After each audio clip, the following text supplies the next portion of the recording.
Bismillahirrahmanirrahim. Assalamualaikum warahmatullahi wabarakatuh.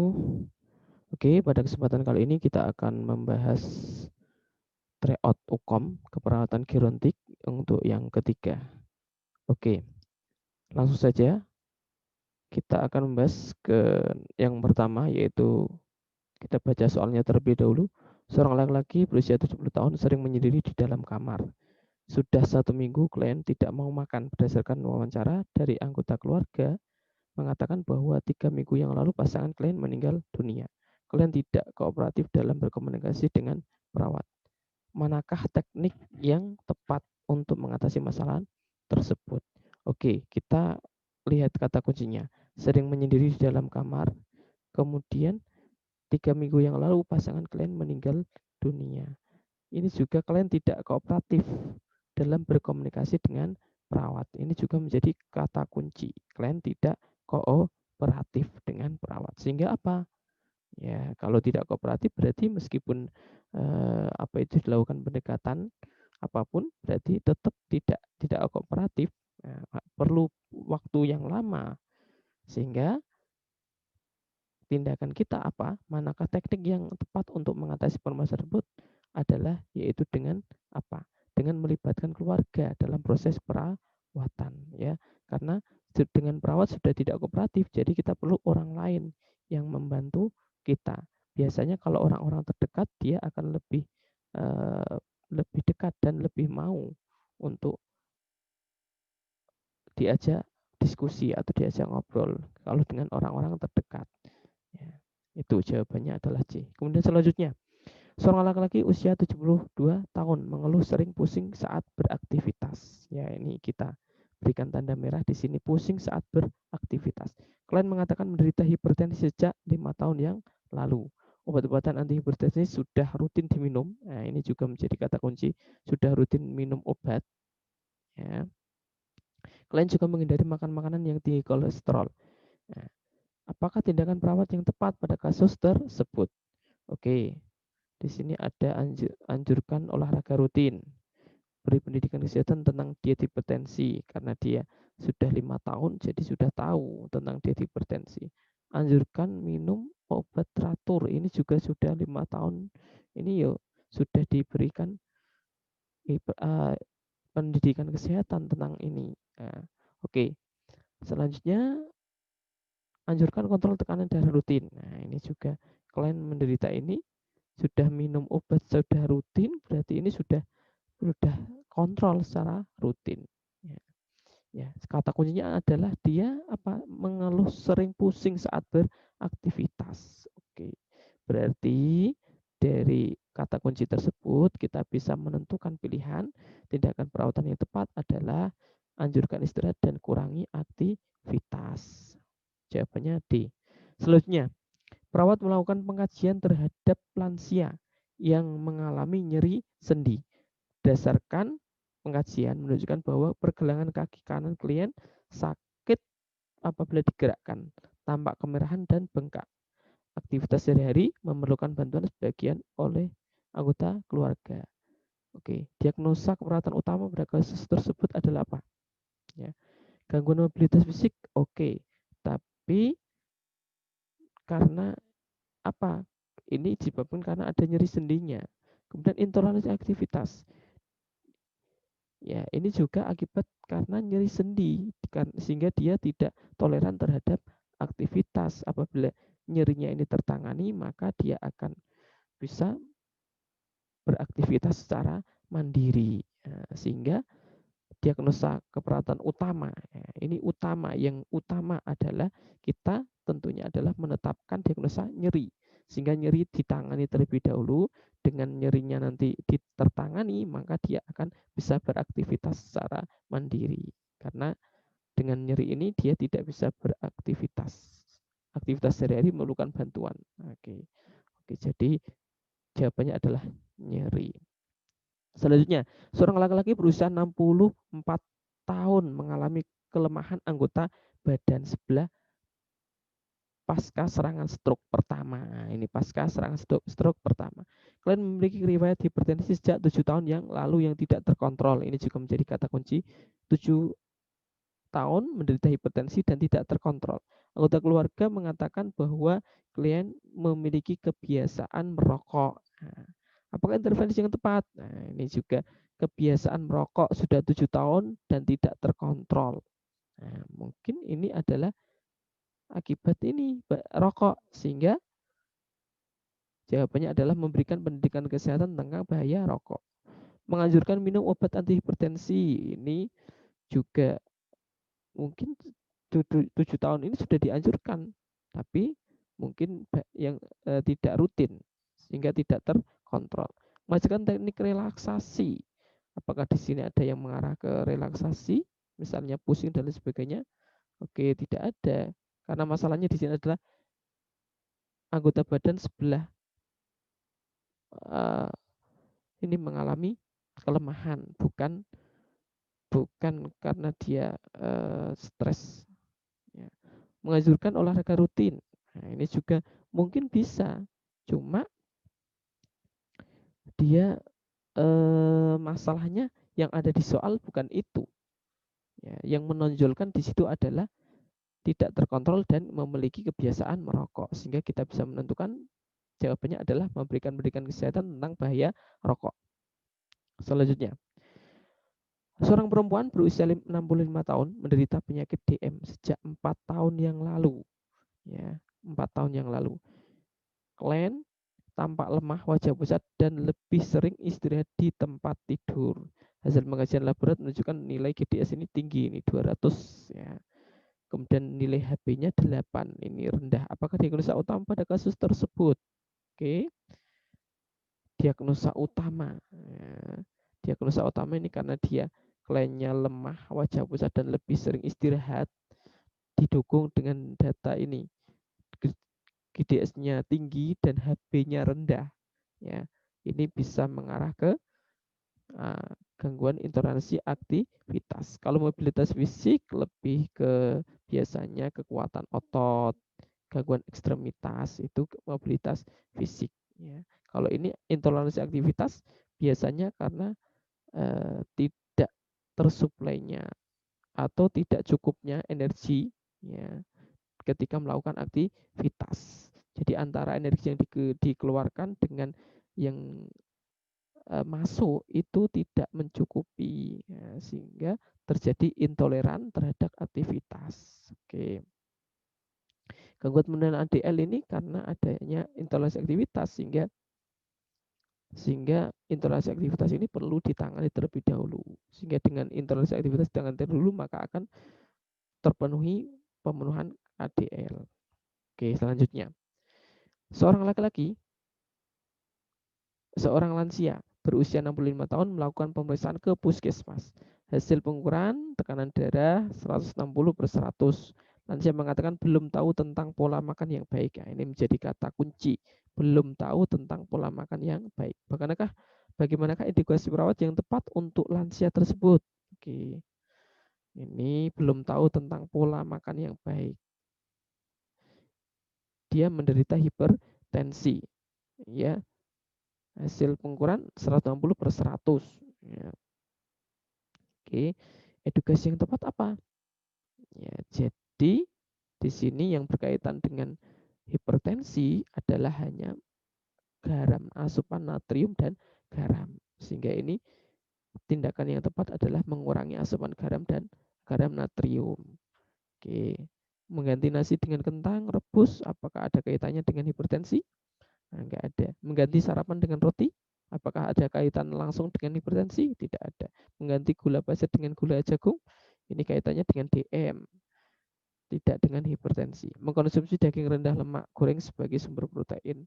Oke, daging rendah lemak goreng. Nah, ini rendah lemak goreng ini berarti malah ini juga malah bukan langsung berkaitan dengan hipertensi. Yang berkaitan adalah edukasi tentang asupan natrium. Jawabannya adalah B. Dan seorang laki-laki berusia 66 tahun mengeluh susah BAK. Klien mengatakan nyeri saat mengeluarkan air kencing dan air kencing tidak lancar. Nah, ini kata kuncinya. Susah BAK, air kencing tidak lancar, pembesaran pada kelenjar prostat.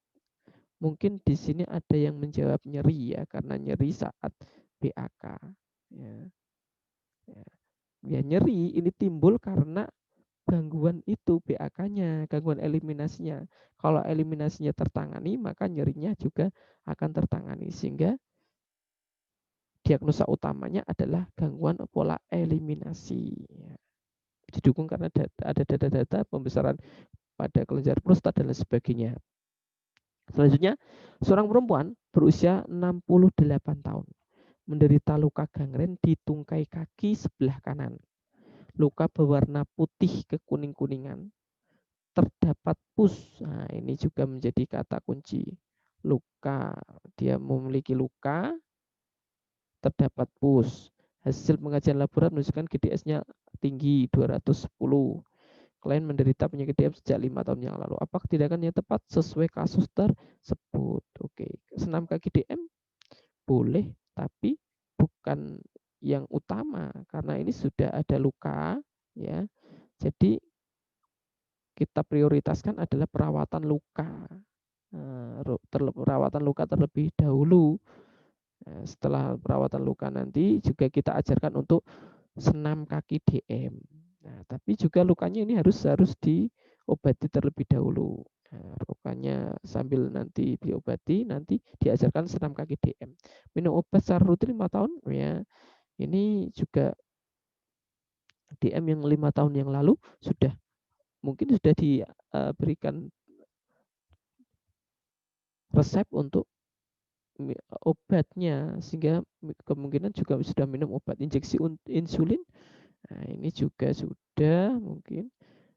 Nah, yang ada pada soal ini adalah mengarah kepada perawatan luka, karena luka terdapat putih kekuningan dan terdapat pus. Oke, jawabannya adalah D.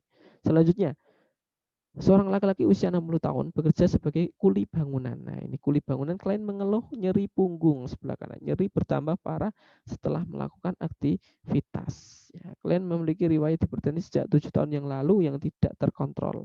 Apakah intervensi yang tepat pada kasus tersebut? Coba kita perhatikan di sini ada menjadi kuli bangunan, nyeri bertambah saat setelah melakukan aktivitas. Oke. Kalau di sini memberi obat analgetik di sini, ya oke, mungkin akan terjebak di sini memberikan juga benar sebenarnya, tapi kita perhatikan di sini ada kata kuncinya ini, setelah melakukan aktivitas dan dia bekerja bangunan. Jadi kalau dia nyerinya ini bertambah ketika aktivitas, sehingga aktivitasnya perlu dikurangi, ya. Kalau cek asam urat secara rutin tidak, ya, di sini tidak mengarah ke sana. Kemudian memberikan obat analgetik ini sama. Ini jawabannya sama antara B dan C ini, ya. Wah, ini ada kekeliruan ini. Coba. Oke, ini juga sama ini. Jadi jawaban yang tepat adalah menganjurkan untuk istirahat. Selanjutnya, seorang laki-laki berusia 70 tahun mengalami hilang ingatan pasca jatuh di kamar mandi. Sendi ekstremitas bawah sulit untuk digerakkan, klien lebih banyak istirahat di tempat tidur. Selama perawatan, pasien hanya bisa tiduran, kadang ngompol sehingga disediakan pampers. Saat ini menggunakan Bispot untuk menegakkan diagnosa gangguan kognitif. Di sini adalah gangguan kognitif yang menjadi kata kuncinya. Jadi kalau Apgar score itu untuk mengkaji tentang sosial, ya, sosial lansia. Skor Norton ini adalah derajat luka, apa itu, dekubitus, ya. Creative Depression Scale ini untuk mengkaji depresi. Indeks Bartel ini untuk mengaji aktivitas daily living-nya. Ya, yang tepat adalah gangguan kognitif adalah dikaji dengan minimal state examination, MMSE, atau ada yang lain adalah SPMSQ, short portable mental status questionnaire, itu untuk mengkaji gangguan kognitif. Selanjutnya, seorang perawat sedang melakukan pengajian terhadap pasien laki-laki berusia 75 tahun. Klien sejak 3 hari yang lalu tidak mau makan, minum hanya sedikit. Pasien tampak lemas, pucat, turgor-gori menurun, mukosa melihat kering. Klien menyendiri di dalam kamar semenjak ditinggal istrinya 1 bulan yang lalu. Oke, nah ini tanda-tanda ini muncul, itu karena dia menyendiri di dalam kamar. Semenjak apa? Semenjak ditinggal istrinya 1 bulan yang lalu. Ya, sehingga keperawatan utamanya adalah ini, gangguan isolasi sosial. Sehingga kalau ini tertangani, isolasi sosialnya tertangani, mungkin dia bisa makan, ya, bisa diskusi dengan keluarga dan sebagainya. Sehingga kita tangani isolasi sosialnya dulu. Nah, kemudian seorang perawat melakukan kunjungan ke panti Werida. Perawat tersebut mengkaji tentang otonomi lansia. Apa yang bisa otonomi itu adalah hal-hal yang bisa dilakukan oleh lansia sendiri tanpa ini memberikan kebebasan kepada lansia, ya. Otonomi, ya. Otonomi. Intervensi yang tepat dalam mendorong otonomi lansia adalah perencanaan obat. Nggak mungkin perencanaan obat ini adalah ditentukan oleh dokter, tidak otonomi lansia. Perencanaan ruangan ini juga pihak panti yang menentukan, ya. Kemudian pemilihan menu makanan ini sudah disiapkan oleh pihak panti, ya. Ya, juga tidak bisa milih, ya sudah ada. Pemilihan tempat tidur ini juga tidak bisa memilih sendiri. Yang bisa adalah pemilihan kegiatan sosial. Biasanya ada kegiatan-kegiatan sosial di panti, misalnya pengaji apa itu, senam, kegiatan sosial, berkumpul dengan teman-temannya dan sebagainya, itu ya pilihan, otonomi. Nah, ini memberikan kebebasan kepada lansia untuk memilih, boleh memilih, boleh tidak. Ini adalah kegiatan sosial. Selanjutnya, seorang laki-laki berusia 65 tahun dirawat di ruang isolasi Panti Werida sejak 1 minggu yang lalu.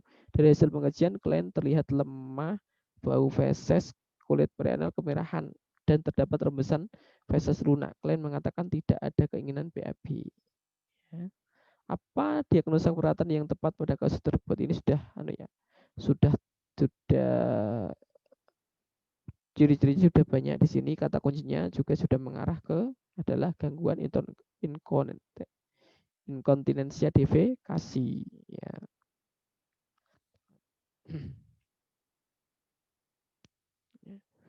Oke, selanjutnya seorang perempuan berusia 70 tahun mengeluh sering terbangun saat tidur di malam hari. Kesulitan saat akan mulai tidur kembali, badan lemas dan sering merasa kantuk di pagi hari. Oke, apakah pengajian selanjutnya? Nah, ini yang menjadi kata kunci adalah apakah pengajian selanjutnya.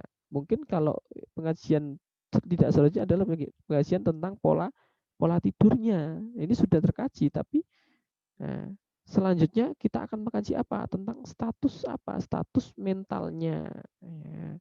Jadi jawabannya adalah E. Kalau daya ingat enggak. CATS Index ini aktivitas sehari-hari tidak, GCS-nya dia sadar. Jadi pengajian selanjutnya yang bisa kita lakukan adalah untuk mengetahui status mentalnya bagaimana. Apakah dengan tidurnya itu terganggu, status mentalnya juga terganggu ataukah tidak. Selanjutnya, seorang lelaki usia 65 tahun tinggal di Panti Werida. Klien mengalami penurunan pendengaran, pandangan kabut, dan mobilisasi dibantu menggunakan kursi roda. Pada pengajian fisik didapatkan klien mengalami penurunan kekuatan otot ekstremitas. Ya. Nih, jadi ini sudah jelas ya, kata kuncinya penurunan kekuatan otot ekstremitas. Biasanya dikaitkan dengan gangguan mobilisasi. Oke. Yang utama ini prioritasnya. Ya. Resiko jatuh iya, cuma diutamakan dulu gangguan mobilisasi tertangani, dia akan mencegah terjadinya risiko jatuh. Kalau mobilisasinya tidak tertangani, mesti risiko jatuhnya akan tinggi. Nah, risiko jatuh tinggi, apabila risiko jatuh tinggi maka akan menyebabkan risiko cedera. Nah, intoleransi aktivitas bisa, di sini kalau intoleransi aktivitas biasanya berkaitan dengan energi yang digunakan ketika aktivitas. Oke, selanjutnya. Seorang laki-laki berusia 70 tahun menderita PPOK, penyakit paru obstruktif kronis. Sejak 5 tahun yang lalu, klien mengeluh sesak nafas pada saat dilakukan pengajian, RR-nya 34 kali per menit. Ya, ini data-datanya, kemudian segera susah dikeluarkan ini juga menjadi kata kunci. Terdengar ronki saat auskultasi. Ya. Diagnosa keperawatan yang diangkat adalah berisian jalan nafas tidak efektif. Apakah intervensi yang tepat? Nah, ini saya kira ini sudah mudah ya. Nah, Bapak Ibu semuanya, teman-teman bisa menjawab ini ya. Jadi yang tepat adalah di sini ada ronki saat auskultasi. Jadi keluarkan sekret dengan batuk efektif. Ini susah karena ini sekretarisnya susah dikeluarkan. Nah, oke. Selanjutnya,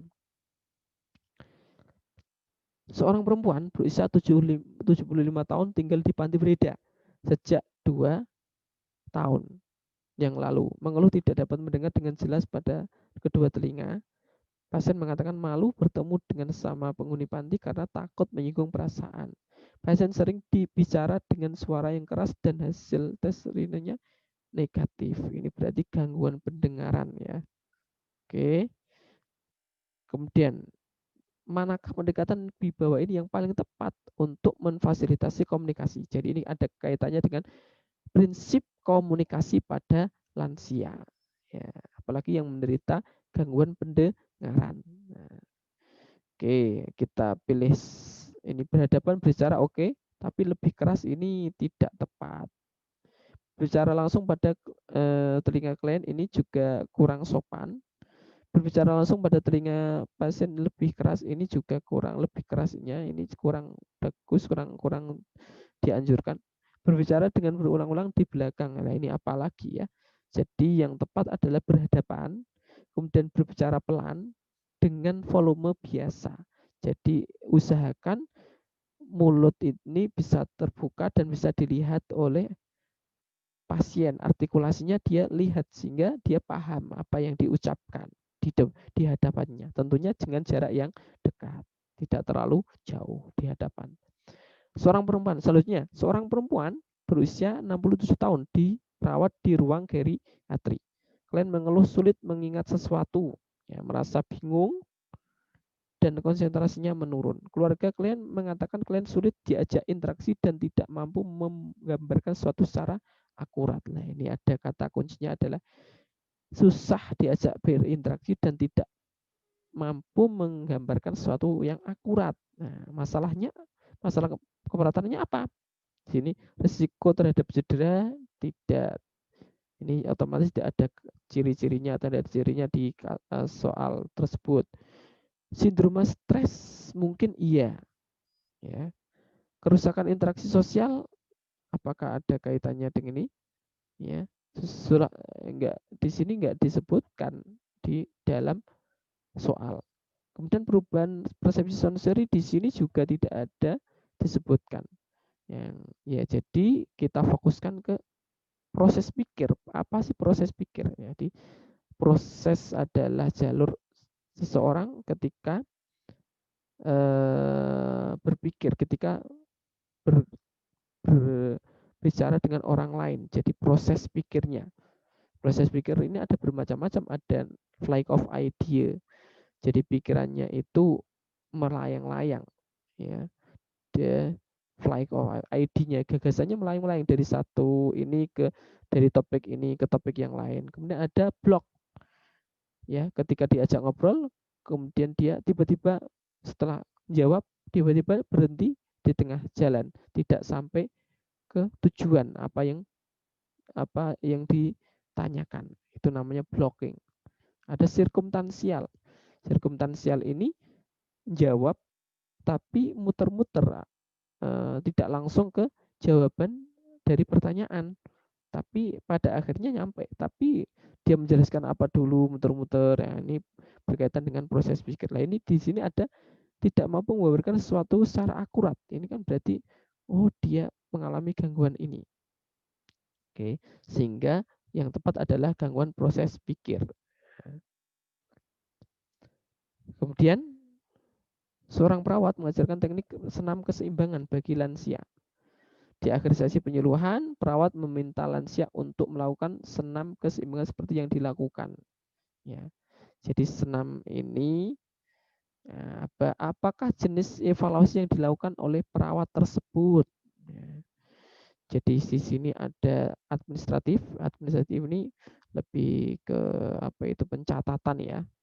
Kemudian formatif, ada sumatif. Sumatif ini adalah biasanya setelah ini adalah setelah dilakukan berkali-kali. Ya, misalnya ketika kita sekolah itu ada tes sumatif semesteran. Jadi untuk menguji dari beberapa hal yang diajarkan, kemudian di akhir diuji dengan tes sumatif. Sumatif ini kumpulan setelah dia belajar tentang A, tentang B, tentang C, kemudian diuji dengan tes sumatif. Jadi ini ada banyak yang diuji. Kalau formatif ini biasanya lebih pengujian ke kualitatif sifatnya, dan saat itu juga ya, setelah selesai melakukan pelatihan tertentu, kemudian langsung dievaluasi. Itu namanya tes formatif. Kalau sumatif biasanya membutuhkan waktu yang lama, diulang-ulang. Maksudnya tindakannya diulang-ulang, minggu pertama, minggu kedua, minggu ketiga, atau sudah 1 semester baru dilakukan tes. Itu namanya sumatif. Oke. Jadi jawabannya adalah formatif karena ini baru di sesi akhir penyuluhan ya, ini 1 kali penyuluhan langsung dievaluasi. Jadi langsung ini formatif. Selanjutnya, seorang perawat menemukan lansia yang menderita sakit menaun yang ditampung oleh salah satu warga yang kurang mampu. Semua kebutuhan pasien dipenuhi seadanya oleh warga tersebut. Hal utama yang harus dilakukan perawat sesuai kasus tersebut adalah hal utama. Ya, hal utama sebagai perawat, siapkan segera sarana dan fasilitas yang memadai. Oke, berikan perawatan stadium terminal, bisa. Rujuk segera buka pasien ke rumah sakit, mungkin. Berikan sarana pembinaan sesuai dengan kondisi pasien, oke, bisa. Ya, tapi di sini yang diharapkan dari jawaban ini adalah sebagai perawat. Ya, kita sebagai perawat apa? Ya, memberikan asuhan keperawatan geriatrik di bagian yang kronis. Nah, ini yang tepat. Oke. Itu mungkin yang bisa saya sampaikan untuk pembahasan soal kali ini. Mudah-mudahan bermanfaat. Mohon maaf atas segala kekurangan. Terima kasih atas perhatian. Demikian. Wassalamualaikum warahmatullahi wabarakatuh.